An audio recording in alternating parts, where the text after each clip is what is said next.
Sarap ang ninamnam niya. New day, new food. So ngayon magluluto tayo ng kinamatisang manok for lunch. Tara, samahan niyo ako.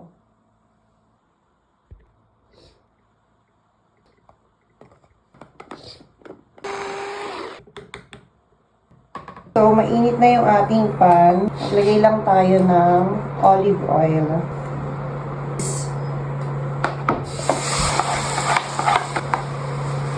Pagkatapos mag-isa, ilalagay na natin yung ating mga chicken.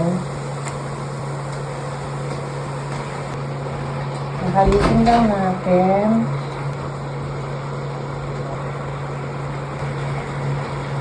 Takpan natin. Kasi kumukulo na para mag-dark. Medyo hindi ako satisfied sa kulay niya kasi yung mga kamatis ko hindi siya ganun kapula.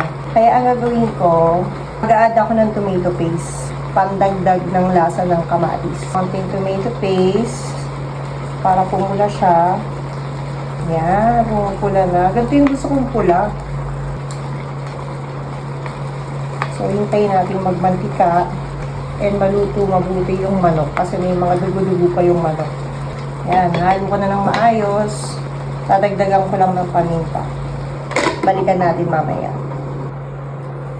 Ayan, so luto na yung ating kinamatisang manok. Sobrang sarsa na niya.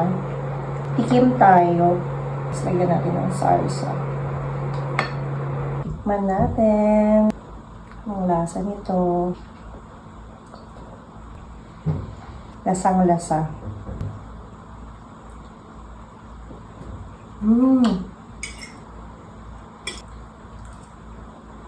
Sarap. Kaya gawa na rin kayo.